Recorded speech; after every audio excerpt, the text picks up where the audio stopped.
Hi everyone, welcome back to another episode of NISHANA'S recipe notes. ഇന്ന് നമ്മൾ ഉണ്ടാക്കാൻ പോകുന്നത് ചിക്കൻ ബിരിയാണിയാണ്. ചിക്കൻ ബിരിയാണി നമുക്ക് സ്പെഷ്യൽ ഒക്കേഷൻസിലൊക്കെ ട്രൈ ചെയ്യാൻ പറ്റുന്ന ഒരു റൈസ് ഐറ്റം ആണല്ലോ. കുട്ടികൾക്കും മുതിർന്നവർക്കും ഒരുപോലെ ഇഷ്ടപ്പെടുന്ന ഈ ചിക്കൻ ബിരിയാണി വളരെ എളുപ്പത്തിൽ തയ്യാറാക്കിയെടുക്കാൻ പറ്റും. അപ്പോൾ എല്ലാവരും വീഡിയോ മുഴുവനായിട്ട് കാണാം. സ്റ്റെപ്പ് ബൈ സ്റ്റെപ്പായിട്ട് തന്നെ കാണിക്കുന്നുണ്ട് ഈ ഒരു ബിരിയാണിയുടെ പ്രിപ്പറേഷൻ.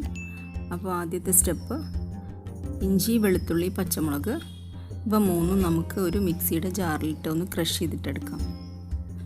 ഞാനിവിടെ ഒരു 2 ഇഞ്ച് കനത്തിലുള്ള ഇഞ്ചിയുടെ കഷ്ണം എടുത്തിട്ടുണ്ട്, ഒരു 10-12 പച്ചമുളക് എടുത്തിട്ടുണ്ട്, ഒരു 20 വെളുത്തുള്ളിയുടെ അല്ലി എടുത്തിട്ടുണ്ട്. ഇപ്പോൾ ഇത് മൂന്നും കൂടെ നമുക്കൊരു മിക്സിയുടെ ജാറിലിട്ടിട്ട് നന്നായിട്ടൊന്ന് ക്രഷ് ചെയ്തിട്ടെടുക്കാം. ഞാൻ അപ്ലോഡ് ചെയ്യുന്ന വീഡിയോസ് നിങ്ങൾക്ക് ഇഷ്ടമാവുന്നുണ്ടെങ്കിൽ ഈ ചാനലൊന്ന് സബ്സ്ക്രൈബ് ചെയ്തേക്കണേ. റെഡ് സബ്സ്ക്രൈബ് ബട്ടണിൽ ഒന്ന് ക്ലിക്ക് ചെയ്ത് അതിൻ്റെ തൊട്ടപ്പുറത്തുള്ള ബെല്ലൈക്കൺ കൂടി എനേബിൾ ചെയ്താൽ ഞാനിടുന്ന എല്ലാ വീഡിയോസിൻ്റെയും നോട്ടിഫിക്കേഷൻസ് നമുക്ക് കിട്ടും.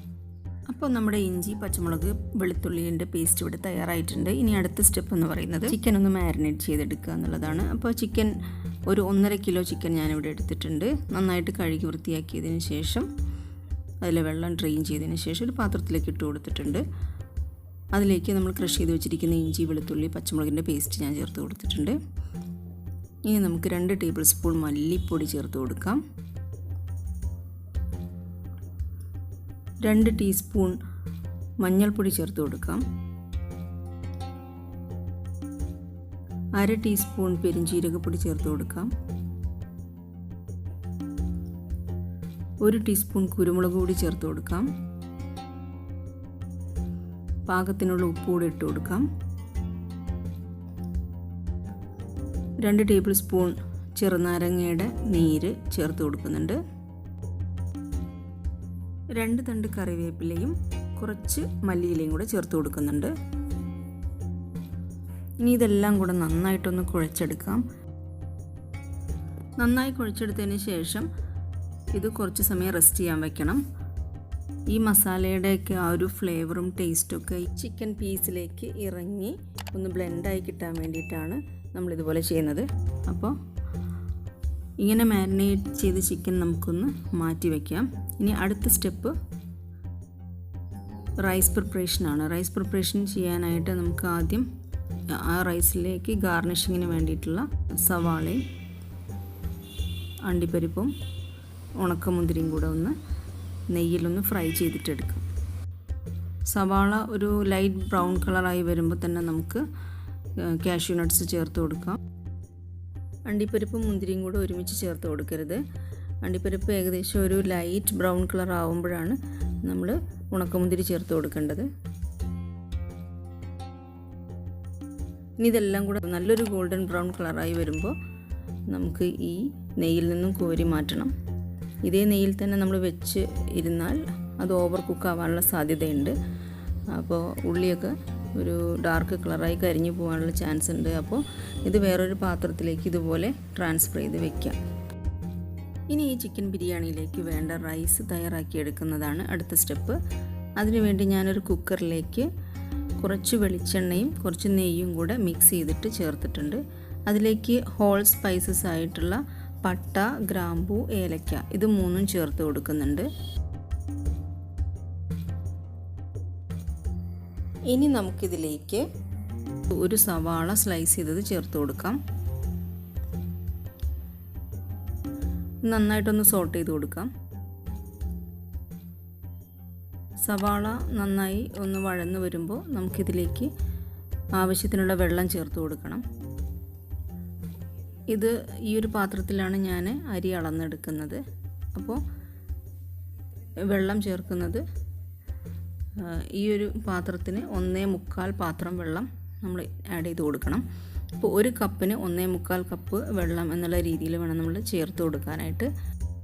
ഇപ്പോൾ ഞാനിവിടെ അരി അളന്ന പാത്രത്തിന് 1 പാത്രം വെള്ളം ഇതിലേക്ക് ചേർത്ത് കൊടുത്തിട്ടുണ്ട്. ഇനി ഒരു 1/4 പാത്രവും കൂടെ വെള്ളം ഇതിലേക്ക് ചേർത്ത് കൊടുക്കാം.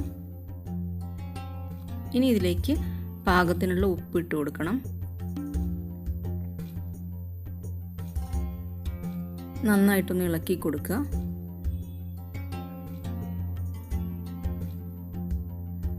വെള്ളം തിളച്ച് വരാറാവുമ്പോൾ നമുക്ക് കഴുകി വൃത്തിയാക്കി വെച്ചിരിക്കുന്ന അരി ചേർത്ത് കൊടുക്കാം. ഞാനിവിടെ ബിരിയാണിക്ക് യൂസ് ചെയ്യുന്ന കയമ റൈസാണ് യൂസ് ചെയ്യുന്നത്. നന്നായിട്ടൊന്ന് ഇളക്കി യോജിപ്പിക്കുക. ഒരു വിസിൽ വരുന്നത് വരെ നമുക്കിതൊന്ന് കുക്ക് ചെയ്തെടുക്കാം. ഒരു വിസിൽ വന്നു കഴിഞ്ഞ് നമുക്ക് കുക്കർ ഓഫ് ചെയ്തിടാം. അതിൻ്റെ പ്രഷറൊക്കെ റിലീസായതിന് ശേഷം ഞാനൊന്ന് തുറന്ന് നോക്കിയതാണ്. അപ്പോൾ നമ്മുടെ റൈസ് ഇങ്ങനെയാണ് ഇരിക്കുന്നത്. ഇത് നന്നായിട്ടൊന്ന് ഇളക്കി ഒന്ന് മിക്സ് ചെയ്യാം. ഇനി അടുത്ത സ്റ്റെപ്പ് ഇതിന് വേണ്ടിയിട്ടുള്ള ഗ്രേവി പ്രിപ്പറേഷനാണ്. അപ്പോൾ ഗ്രേവി തയ്യാറാക്കാൻ വേണ്ടിയിട്ട് ഞാനൊരു ബിരിയാണി പോട്ടിൽ കുറച്ച് വെളിച്ചെണ്ണ ഒഴിച്ചു കൊടുത്തിട്ടുണ്ട്.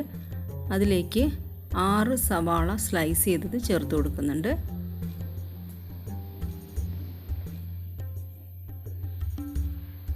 സവാള ഒന്ന് പെട്ടെന്ന് വഴന്ന് കിട്ടാനായിട്ട് 1 ടീസ്പൂൺ ഉപ്പ് ചേർത്ത് കൊടുക്കുന്നുണ്ട്. ഇനി ഇതിലേക്ക് 5 തക്കാളി അരിഞ്ഞു വെച്ചിരിക്കുന്നത് ചേർത്ത് കൊടുക്കാം. 1 ടീസ്പൂണും കൂടെ ഉപ്പ് ചേർത്ത് കൊടുത്തിട്ടുണ്ട്. പെട്ടെന്നൊന്ന് വഴന്ന് കിട്ടാൻ വേണ്ടിയിട്ടാണ് തക്കാളിയും ഉള്ളിയും കൂടെ. ഇനി കുറച്ച് സമയം നമുക്കിതൊന്ന് അടച്ചു വെച്ച് വേവിക്കാം. അപ്പോൾ അത് ഒന്ന് വഴന്ന് വന്നിട്ടുണ്ട്. ഇനി ഇതിലേക്ക് നമ്മൾ നേരത്തെ മാരിനേറ്റ് ചെയ്ത് തയ്യാറാക്കി വെച്ചിരിക്കുന്ന ചിക്കൻ ചേർത്ത് കൊടുക്കാം. നന്നായി ഇളക്കി യോജിപ്പിക്കുക.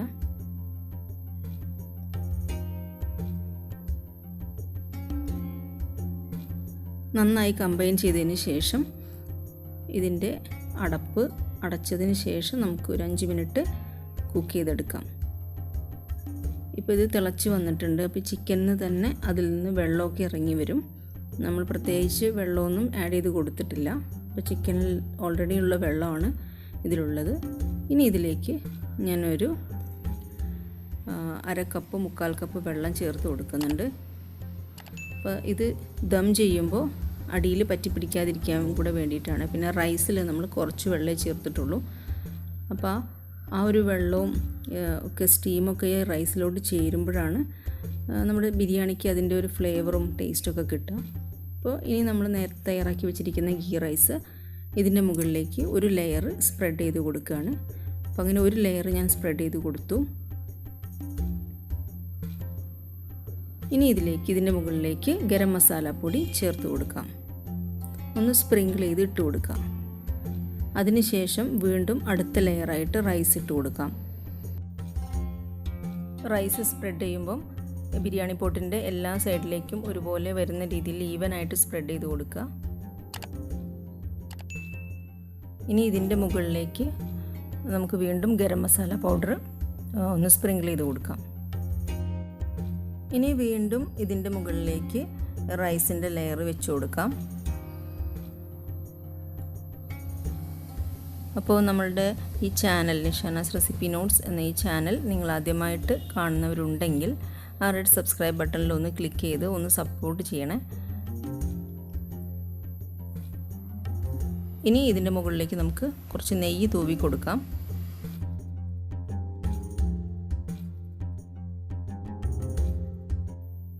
ഒരു സ്പാച്ചുല വെച്ചിട്ട് ഒന്ന് പ്രസ് ചെയ്ത് കൊടുക്കുന്നുണ്ട് ഈ റൈസ്. ഇനി നമുക്ക് ഇത് അടച്ചു വെച്ച് ഒരു 6 മുതൽ 7 മിനിറ്റ് വരെ നല്ല ഹൈ ഫ്ലെയിമിൽ ഒന്ന് കുക്ക് ചെയ്യണം. അതിനുശേഷം നമുക്ക് സ്റ്റൗ ഓഫ് ചെയ്യാം. മിനിമം ഒരു 45 മിനിറ്റ്സ് കഴിഞ്ഞിട്ട് വേണം ഇത് തുറക്കാനായിട്ട്. അത്രയും സമയം ആ ഒരു സ്റ്റീമിൽ കിടന്നിട്ട് നമ്മുടെ ചിക്കനൊക്കെ നന്നായി വെന്ത് കിട്ടും. അപ്പോൾ ഞാൻ ഒരു 45 മിനിറ്റ്സ് കഴിഞ്ഞപ്പോൾ ഇതൊന്ന് തുറന്ന് നോക്കിയിട്ടുണ്ട്. ഇനി നമുക്ക് റൈസ് മറ്റൊരു പാത്രത്തിലേക്ക് മാറ്റിയിടാം. അപ്പോൾ അത് ഞാനത് മാറ്റിയിടുന്ന സമയത്ത് നമ്മൾ നേരത്തെ ഗാർണിഷിങ്ങിന് വേണ്ടിയിട്ട് തയ്യാറാക്കി വെച്ചിരിക്കുന്ന സവാളയും കാഷ്യൂ നട്ട്സും റൈസിൻസും കൂടെ ഫ്രൈ ചെയ്ത് വെച്ചിരിക്കുന്നത് ഇടയ്ക്കൊന്ന് ഇട്ട് കൊടുക്കുന്നുണ്ട്.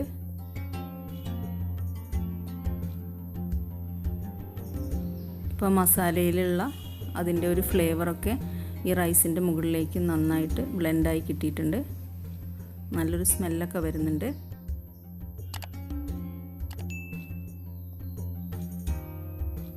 നമുക്ക് ഈ മസാലയുടെ മുകളിൽ കിടക്കുന്ന ആ ഒരു റൈസ് മാറ്റാൻ പറ്റുന്ന അത്രത്തോളം മാറ്റിയെടുക്കാം. ബാക്കിയുള്ളത് മസാലയിൽ തന്നെ കിടന്നോട്ടെ. ഇനി ഇതെല്ലാം കൂടെ നന്നായിട്ടൊന്ന് മിക്സ് ചെയ്തിട്ടെടുക്കാം. നമ്മൾ മുമ്പേ ലെയർ ചെയ്ത് എടുത്തപ്പോൾ ഇട്ട് കൊടുത്തിരിക്കുന്ന മസാല, ഗരം മസാലയുടെ പൊടിയും അതുപോലെ ഫ്രൈഡ് ഓണിയൻസ്, കാഷ്യൂസ്, കിസ്മിസൊക്കെ ചേർത്ത് കൊടുത്തിട്ടുണ്ടായിരുന്നു. അപ്പോൾ അതെല്ലാം കൂടെ നന്നായിട്ടൊന്ന് മിക്സ് ചെയ്ത് കൊടുക്കണം. എങ്കിലേ അതിൻ്റെ ഒരു ഫ്ലേവർ, നെയ്യിൻ്റെയൊക്കെ ഫ്ലേവർ എല്ലായിടത്തും എത്തുള്ളൂ. അപ്പോൾ ഞാനിത് എല്ലാം നന്നായിട്ട് മിക്സ് ചെയ്ത് കമ്പൈൻ ചെയ്തെടുത്തിട്ടുണ്ട്. ഇതാണ് നമ്മുടെ മസാല.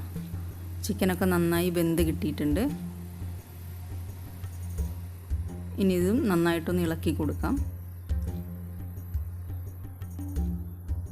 അപ്പോൾ നമ്മുടെ ചിക്കൻ ബിരിയാണി ഇവിടെ തയ്യാറായിട്ടുണ്ട്. ഇനി ഈ ബിരിയാണി നമുക്ക് ഒരു സെർവിങ് പ്ലേറ്റിലേക്ക് മാറ്റാം. അപ്പോൾ എങ്ങനെയുണ്ട് നമ്മുടെ ഈ ചിക്കൻ ബിരിയാണി? ഈ റെസിപ്പി എല്ലാവർക്കും ഇഷ്ടപ്പെട്ടിട്ടുണ്ടാവുമെന്ന് വിചാരിക്കുന്നു. നിങ്ങളുടെ ഫീഡ്ബാക്ക് അറിയിക്കാൻ മറക്കരുത്. ഇനി ഇതിൻ്റെ മുകളിലേക്ക് നമുക്ക് മസാല വെച്ച് കൊടുക്കാം.